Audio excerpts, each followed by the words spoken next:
Hello friends, welcome back to the channel, or if you are new here, welcome.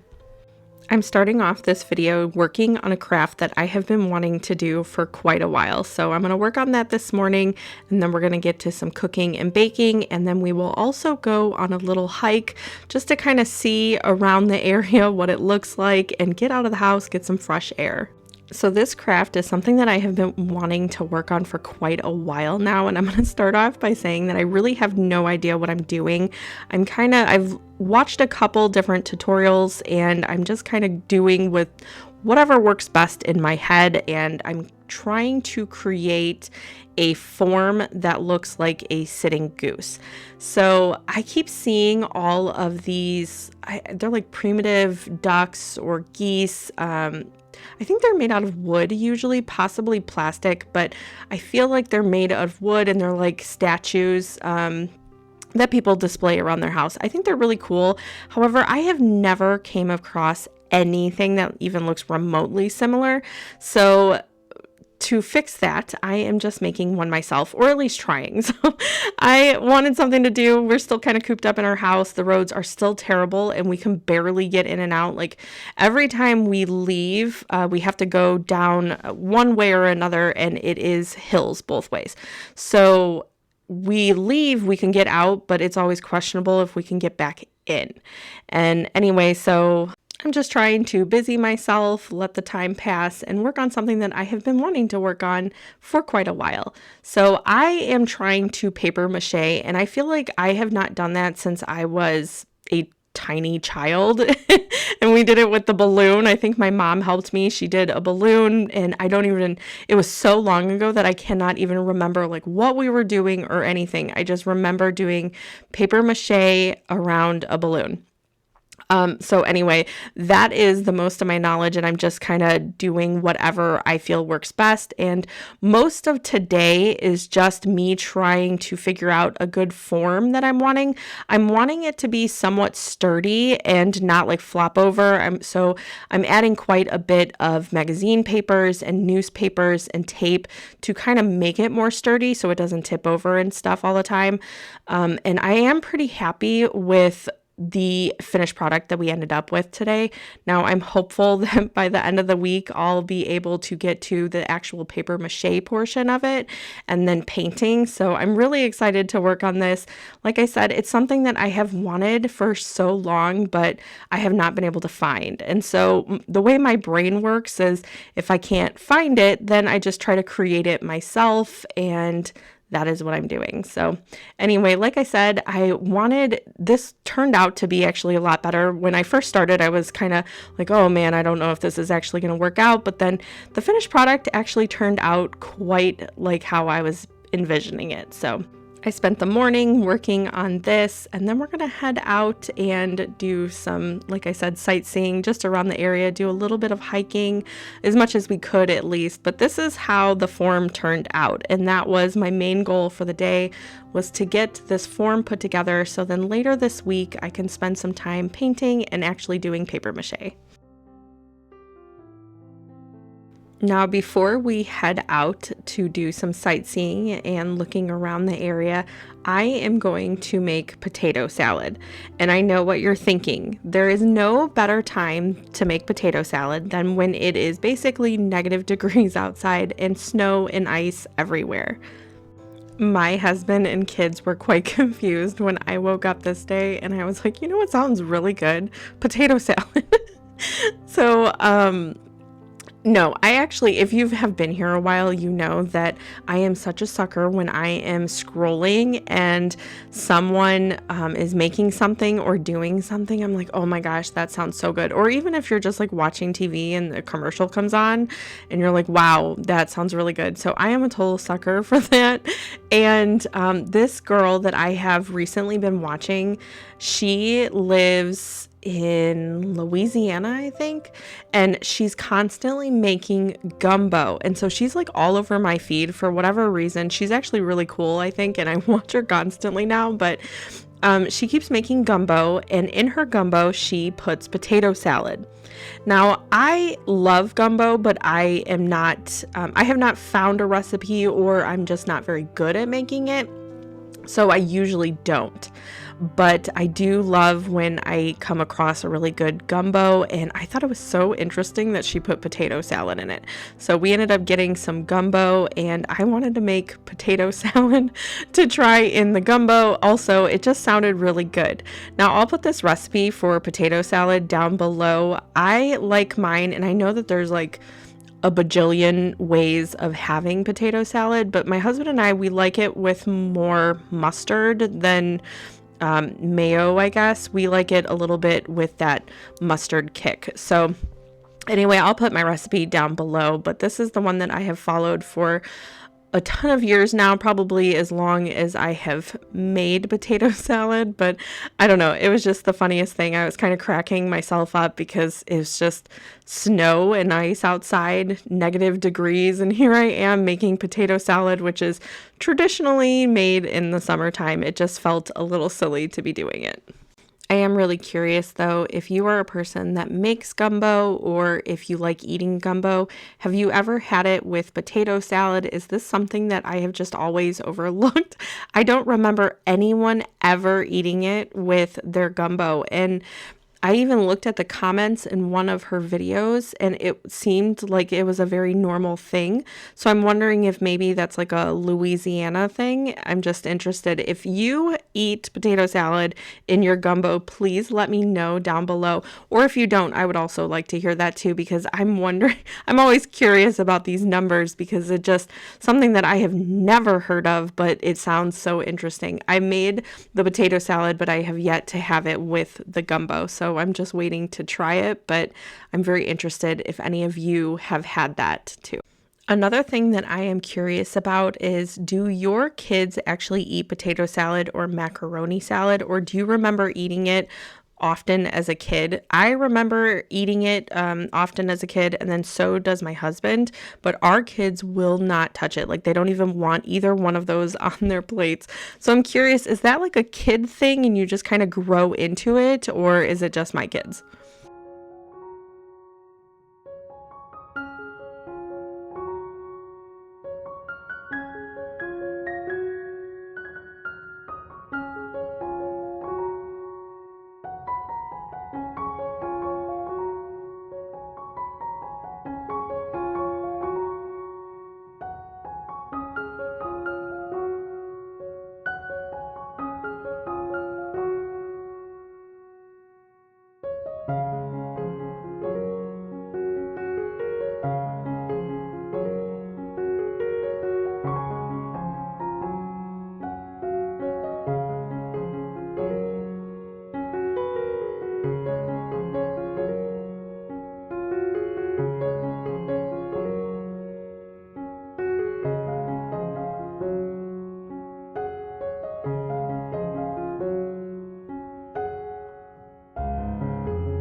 Now we are back home, so I'm going to get started on some dinner and dessert. One thing my kids have been asking for quite a bit lately is homemade pizza, and it's just so simple to throw together and be able to make different pizzas depending on whatever you have. So most days recently I'm like, yep, that's what we'll do. And even if it's we've even done breakfast pizzas. So I like doing them because you can pretty much make them different every time. It's like tacos where you can have a lot of the same ingredients but make it slightly different, and it is like a different meal. So that is what it has been recently for pizza in our house. And it's odd because my kids, they go through different phases where, you know, they want a bunch of pizza all the time, and then all of a sudden they don't want it ever anymore. So I guess we're just in that phase right now where they are wanting pizza all the time. So anyway, I am making just a basic pizza crust, and I've made this so many times, especially here recently on my channel. But it is just a basic one. Usually I do 2 pizzas out of this. However, I'm going to take the entire piece of dough and I'm going to just spread it onto a giant sheet pan that I have. And I feel like in the video, you can't even really tell how big this sheet pan is. I think this is one that I keep telling you that I'm going to measure, and I never end up doing it, but it is giant, and it is much bigger than the usual ones that people have. And so anyway, I'm using that to make a very large pizza, and that is what we're going to have for dinner. So I have the dough all put together. I'm going to let it rise over on the stove because the oven is nice and warm. And in the meantime, I'm going to start on some dessert. Now, this recipe that I am following, they called it Blondie Bars, but it is basically just like whenever I throw together a cookie cake, it is so similar to the cookie dough batter. So if you have just a cookie, like a chocolate chip cookie dough that you prefer to make, you can do that. However, I did like this recipe because I felt like it really didn't have too many ingredients and it makes kind of a small batch. So I wanted to give it a try, and it ended up turning out really good. Everybody was pretty happy with the results.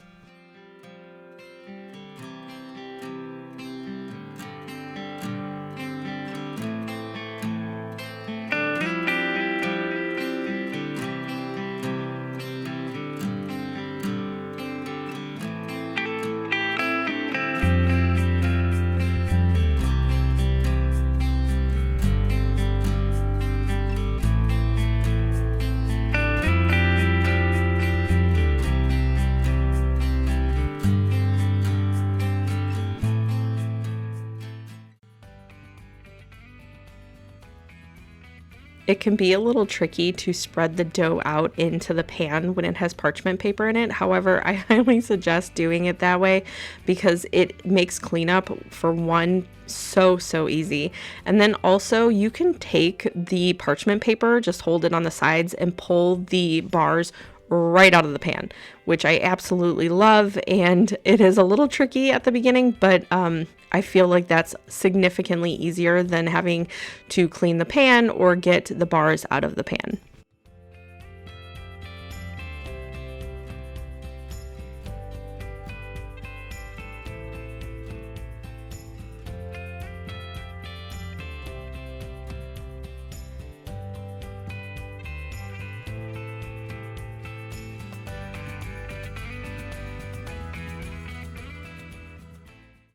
Here's how the bars turned out, and like I said, it was pretty similar to like a big chocolate chip cookie. Went over very well with my husband and my kids. They love that kind of stuff. I'm not too big on this kind of thing, so I actually didn't even try it, but they were gone very quickly in my house. So anyway, I just sliced them up, and that is how they turned out. They were thick and gooey, and like I said, gone very quickly.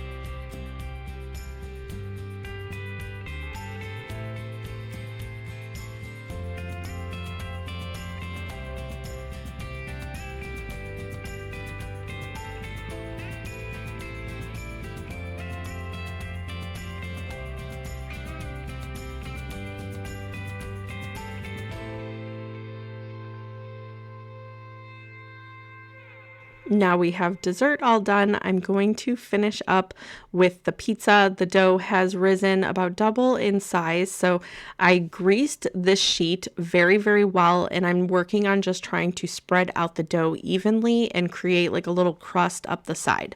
So that is what I'm doing, and I don't usually season the crust. However, I wanted to this time. Ever since I made those like breadsticks for my daughter, it has been on my mind that I feel like I need to season the crust a little more just because it was so delicious when I did those breadsticks. So I am seasoning them with just a little bit of Italian seasoning and garlic, and then I throw a couple pats of butter on, nothing too excessive, but it is a pretty large pan. So I think I did like 3 or 4 pats of butter just to kind of melt and have it just very buttery and seasoned really well, and I feel like it made the absolute perfect crust for this pizza. The stores are also still a little bare in our area, so I'm trying to, for the most part, work with what we have on hand. So I had a pound of Italian sausage on hand, so I went ahead and I just ground that up, and I'll throw that on the pizza. Traditionally, my kids don't like a ton of things on the pizza. There's a few things I can get away with. Italian sausage and spinach are primarily the things that I can get away with, but when I go more than that, they're like, whoa, whoa, whoa, no, no, no, we're not doing that. They are definitely the kids that just like the cheese, but I will, and I start putting the toppings on this, and you'll see I end up putting spinach on half the pizza, and then I'm like, what am I doing? No, I'm gonna put it on the whole thing because I know that my kids will actually eat the spinach. They just never taste it, and if I can get away with them eating a vegetable without them complaining or anything, I will definitely try it. So anyway, I do go back and I add spinach on the entire thing. And you know what? They ended up devouring it. I don't have a ton of mozzarella on hand, so I'm kind of just trying to work with what I have. I have a ton of shredded cheddar cheese, so I'm putting a good portion of that on, and then I'm going to add the mozzarella cheese that I have, and then I do have a tiny portion of Parmesan, so I'm going to be adding that too. My kids are huge fans of bacon pizza. My daughter kind of started that because I think when she went to public school, they had that for a field trip or something, and she came back saying that she absolutely just loved bacon pizza. However, the stores, because of the storm, they have been super low on a lot of things, and I have not been able to find bacon for a couple weeks now. So we don't have any bacon, but like I said, we had this Italian sausage on hand. I was originally going to use this sausage in a Italian sausage and potato soup, but I didn't end up making it. I ended up making a variety of other soups while we were snowed in. So I'm going to be using that in this instead, and then I'll just end up having to get more at the store whenever I can find it again, because I've actually been at the store since I've made this pizza and tried looking for Italian sausage, and they don't have it on hand just quite yet. So like I said, they are still very low on a lot of things, and it's been pretty hit or miss being able to find stuff at the store, but it's just crazy to me that they ran out. I think I posted, yeah, I did. If you're interested in seeing the pictures from before the storm, everybody was kind of panic buying. And I posted some pictures on my community page, I believe, that shows all the empty shelves and everything from the storm. But it has drastically improved since then, but a lot of things are very low stock, and trying to replenish all of that is just, it's crazy to me. So they're still very much out of it. But anyway, you can see I did half the pizza in the spinach, and then I did onion because I like onion on mine. And some of my kids do, some of them don't, and it just kind of depends. So anyway, I put onions on one side, and then I'm like, you know what, no, I'm gonna do spinach on the other side. So I added that, and now I'm going to be adding the little bit of mozzarella that I have and the Parmesan, and then I'll toss that into the oven. I'm not sure if I mentioned this before, but I always pre-bake my pizza crust before I put the toppings on. So I did pre-bake this, and really the time just matters on how thick the crust is. So I don't really go off of time. I just bake it until it starts to brown on top, and then I'll add my toppings. But here is how it turned out. It was nice and bubbly, exactly what we were wanting for pizza. But anyway, that is all I have for you today. Thank you so much for hanging out with me. I hope you come back a little later this week and we will get to the paper mache portion of our goose. But anyway, I hope you have a wonderful rest of your day, and I'll see you in the next one. Bye.